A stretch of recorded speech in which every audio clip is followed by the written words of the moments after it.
Hi guys, எல்லாருக்கும் வணக்கம் guys. இந்த வீடியோவில் நம்ம என்ன பார்க்க போகிறோன்னா, ருத்ராஜ் கைக்கோட ஏன் ஸ்ரீலங்கா டூரில் எடுக்கலை அது குறித்து நம்ம ஹெட் கோச், இந்திய அணி நெட் கோச்சான கௌதம் கம்பீர் சில பல கருத்துக்கள்லாம் பேசியிருக்காரு. அவர் என்ன பேசினார், ஏது பேசினார் சொல்லிட்டு வீடியோவில் டீட்டெயில்டாக பார்க்கலாம். அதுக்கு முன்னே நீங்கள் நம்ம சேனலுக்கு புதுசாக வந்திருந்தீங்கன்னா ஒரே ஒரு சப்ஸ்கிரைப் மட்டும் பண்ணிவிட்டு வாங்க, வீடியோக்குள்ளே போகலாம். ஆமாங்க, கௌதம் கம்பீர் இப்போ ரீசெண்டாக ஒரு ப்ரெஸ் மீட்டை அட்டன் பண்ணார்.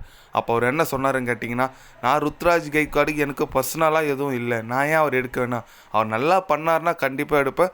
அவரும் நல்லா ஜெய்ஸ்வால் கில் நல்ல யங்ஸ்டர் இப்போ நல்லா பண்ணியிருக்கனால தான் நான் அவங்கள செலக்ட் பண்ணியிருக்கேன். கண்டிப்பாக நான் இருக்கிற வரைக்கும் எந்த ஒரு வீரருக்கு வாய்ப்பெல்லாம் மறுக்காது, கண்டிப்பாக நான் வாய்ப்பு தருவேன், நிறைய பேருக்கு வாய்ப்பு தருவேன்.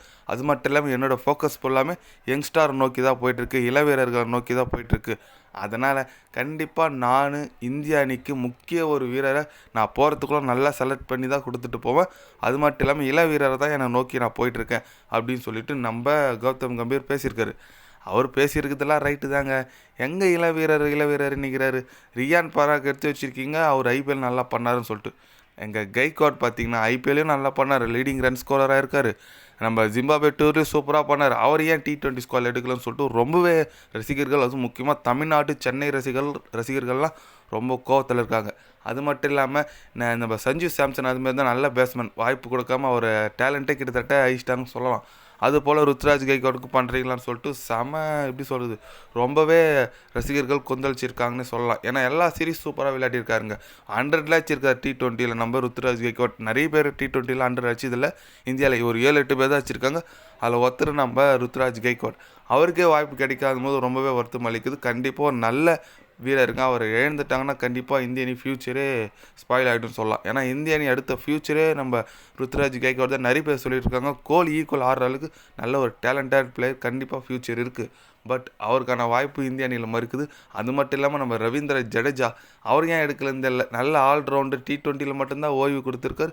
பட் ஆனால் ஏன் ஓடிஐயில் எடுக்கல, அவரை டெஸ்ட்டில் நல்லா தானே பண்ணுவார், ஓடிஐயில் எடுத்துருக்கலாமே. அது சாம்பியன் ட்ராஃபி வந்து கண்டிப்பாக இந்தமாரி போட்டியில் அவருக்கு ரொம்பவே எக்ஸ்பீரியன்ஸாக இருக்கும்.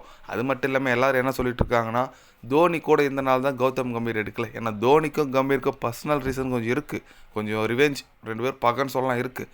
ஆனால் அதை பகை வச்சிங்கன்னு தான் ருத்ராஜ் கைக்வாடும் நம்ம ரவீந்திர ஜடேஜாவும் எடுக்கலை அப்படின்னு சொல்லிட்டு நிறைய பேர் விமர்சனம் வச்சுட்டு வந்துட்டுருக்காங்க.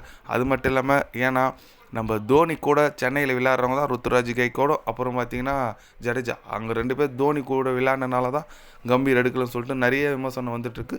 அது எது உண்மைன்னு தெரியல. பட் நம்ம 2 பேருமே நம்ம இந்திய அணியில் விளையாடணுங்க. ஏன்னா ருத்ராஜ் கைக்வாட் நல்ல பேட்ஸ்மேன், நம்ம ரவீந்திர ஜடேஜா பயங்கரமான ஆல்ரவுண்டர், அவரும் இந்திய அணியில் இருக்கணும். அதனால் இல்லாதனால ரொம்பவே ரசிகர்கள் வருத்தமாக இருக்காங்க.